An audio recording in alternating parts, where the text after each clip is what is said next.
Muy ingeniosamente el equipo de producción me decía, ¿sabes qué? El título para el programa de hoy tiene que ser El Estado del Estado. ¿Qué está pasando en el Estado? Y la verdad que es muy ingenioso porque sin duda los que, bueno, para decirlo de una manera elegante, hemos cruzado una cierta franja del almanaque, nos encontramos de pronto ante un mundo completamente distinto, nuevo, misterioso, al cual de pronto es muy difícil adaptarse. Justamente el doctor Rosendo Fraga, que además dirige el Centro de la Nueva Mayoría, también me decía un poco lo mismo, que hay una especie de obsesión con tener en la mano, ¿no es cierto?, el instrumento necesario para saber quién te manda un mail, quién te llama por teléfono, qué es esto que está pasando, que ha cambiado nuestras vidas, ¿no?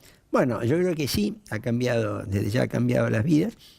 A medida que va pasando el tiempo se descubre que ha cambiado más nuestras vidas que la marcha de la economía, que la generación de riqueza, ¿viste? De riqueza real, ¿no es cierto? Porque sí, nuestras vidas van cambiando muy cotidianamente, pero la marcha de la economía global no está creciendo de acuerdo a esa intensificación que vamos teniendo en todo esto, ¿no? Y hay muchas discusiones, ¿no es cierto?, hoy en día respecto a si realmente la tecnología aumentó la productividad o no aumentó la productividad. Por ejemplo, el empleo privado acá en la Argentina, ¿aumentó? No, el empleo privado no aumentó. Es decir, yo creo que en el caso nuestro el empleo privado hace casi un lustro que no aumenta en promedio. Yo diría que en esto más que por un problema tecnológico, por un problema de promedio de crecimiento de la economía, ¿no? Los 4 años del segundo mandato de Cristina terminan dando un promedio de crecimiento prácticamente cero, hubo años de +2, -2, y este primer semestre ha sido un semestre de caída, ¿no es cierto?, en la economía. Y el empleo privado está rondando, acercándose entre 7,5 millones y 8 millones, perdón, los registrados. El empleo privado son unos 7 millones. Pero después hay otro cerca, ¿no es cierto?, otra cantidad que son cuentapropistas formalizados.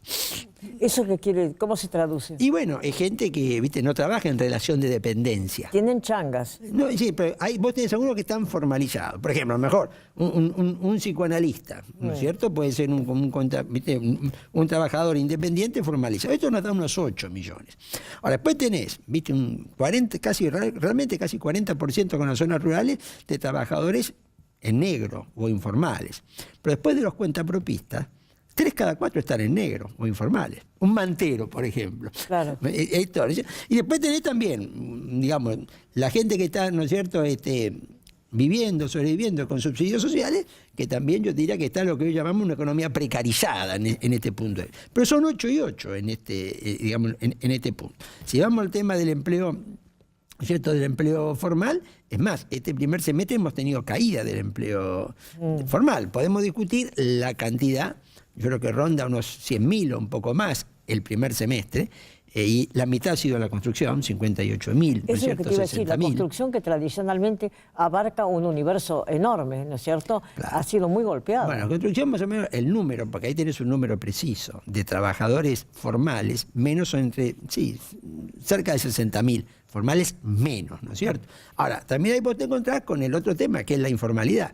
Ese es un sector que tiene mucho trabajo informal, de contratista, ¿no es cierto? Claro. Subcontratista. Entonces, si vos tenés por cada despido formal, tenés varios informales también, ¿no? Es decir, yo creo que cuando se produce un ajuste o un sinceramiento, ¿no?, vamos a llamarlo gobierno, un sinceramiento de las variables económicas o un ajuste, y a lo mejor de acuerdo a qué posición política usás un término u otro término, lo que siempre hay que tener presente es que los que están en el mundo informal sufren el ajuste mucho más que los que están en el mundo formal.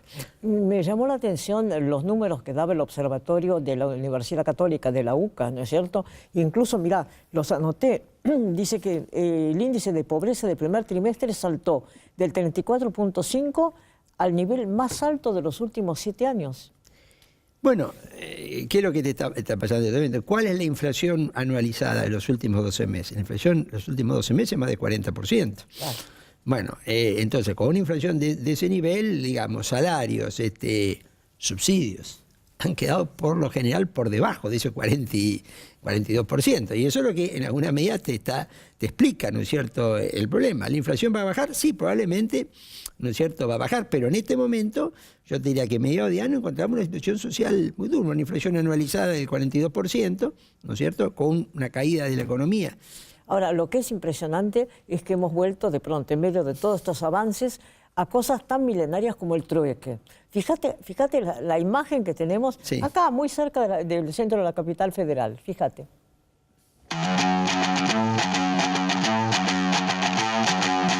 Nos volvemos a encontrar con un viejo conocido. Regresaron los clubes de trueque y aquí 2 veces por semana vienen a buscar nuevos productos, pero trayendo los propios. ¿Te podés autoabastecer viniendo acá con trueque? ¿Sí? Chicas, planchita por 4 productos. Puede ser fideo, azúcar, arroz. ¿Querés? Anda tú. ¿Anda? Sí, listo. ¿Te va así? ¿Dos harinas?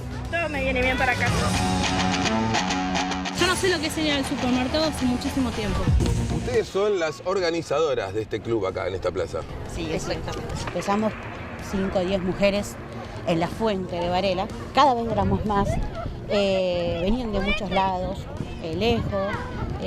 Después no podíamos estar por el motivo de la policía, la municipalidad. ¿Qué hacen? ¿Te piden, vienen, hacen un procedimiento? Claro, no podíamos estar, no nos daban permiso. ¿Esto está prohibido? No, porque sin fines de lucro. ¿Ustedes participaron de clubes de más. trueque en el 2001? Sí, sí, por supuesto. ¿Cuál es la diferencia entre un trueque del 2001 y este? No, yo creo que ninguna. Ninguna, nada más que antes estaban los bonitos, los trueques, o sea que tenían su valor, Claro. y ahora Es por mercadería. es por mercadería y el límite acá es 60 pesos de mercadería, o sea, más de eso no se puede pedir. Acá vienen todos ya contactados por Facebook y se hacen Exactamente. negociaciones por Facebook. Exactamente, ya se hacen los canjes ya pactados. Y aparte de esos canjes pactados, pueden exponer y hacer los canjes acá. ¿Cómo se te ocurre volver al trueque, digamos, hace un año, digamos, un poco más? La necesidad. La necesidad. Sí. Es algo que La necesidad. cuando hay trueque es que la cosa va mal. Sí, sin ninguna duda. Básicamente lo que pido es leche y pañales. ¿Y ahí conseguiste pañales? Mira, podés revisar todo lo que quieras. ¿Pero ¿se puede abrir? Sí, cómo no. Mirá, mirá todo lo que llevamos. Bueno, la leche, azúcar, Abajo tenemos pañales. a ver los pañales. Pañales. Bueno, acá tenés pañales. ¿Recomendás pañales en el trueque? Sí. ¿Cuánto vale un pañal en la góndola y cuánto sacás en el trueque? Mira, normalmente la góndola está entre 35 y 40 pesos dependiendo del tipo de pañal. Y yo acá lo puedo ofrecer por media docena de empanadas, un paquete de pañales.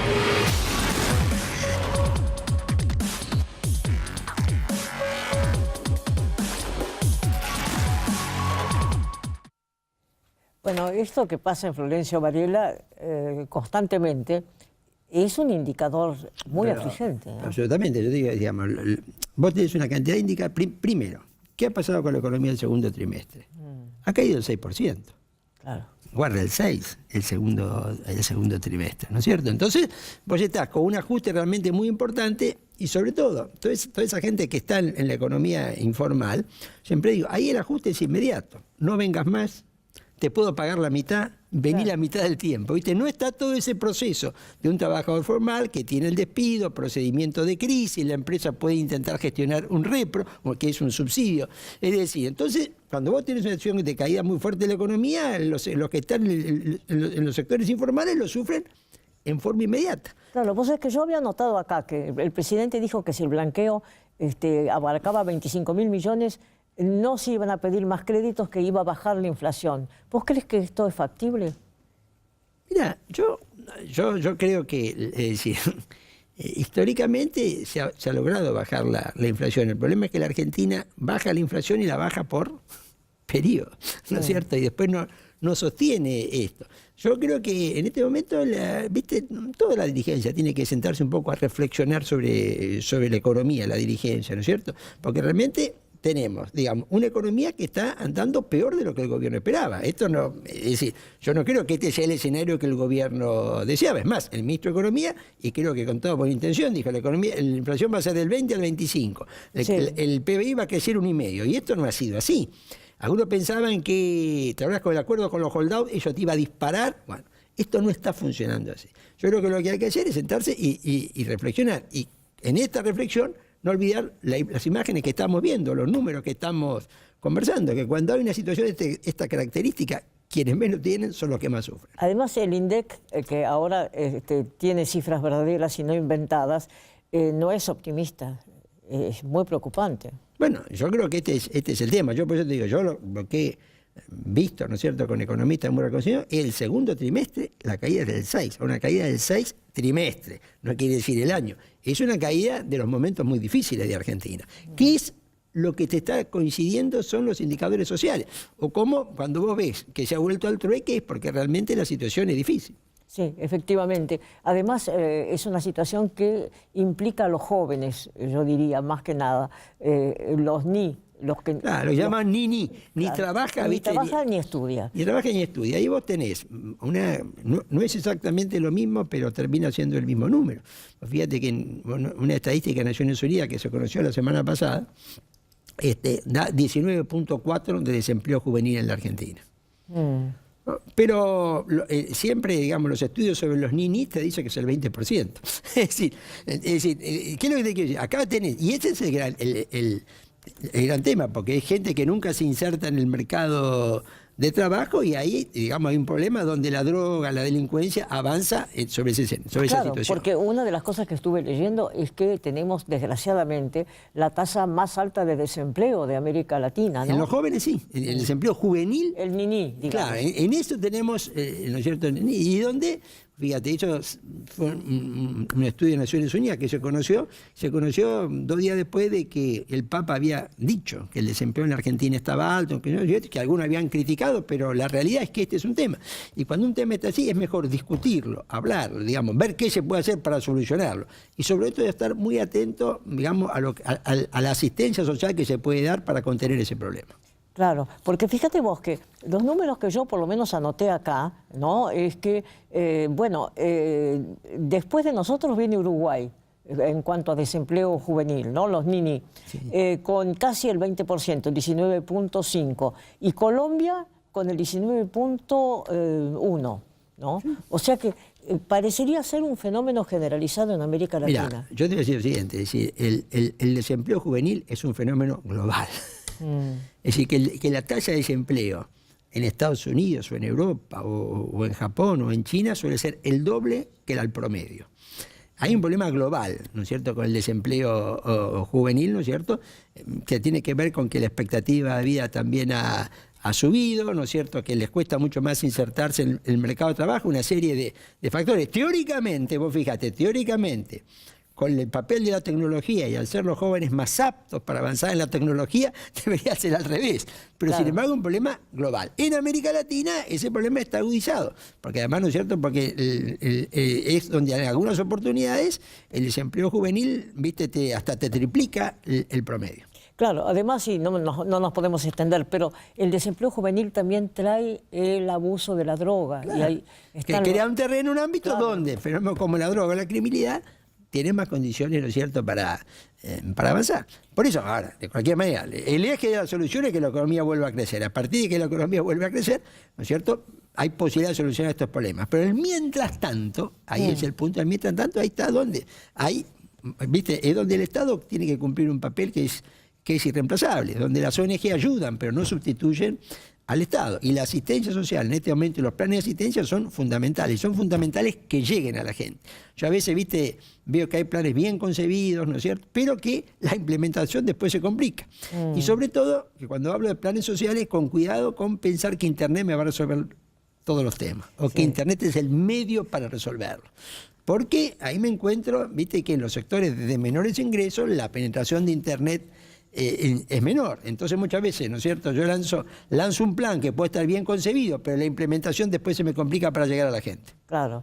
No, además el mundo del que hablábamos al comienzo, ¿no es cierto?, que nos ha dejado un poco afuera a los adultos, está permanentemente en una pantalla, que no siempre dice la verdad.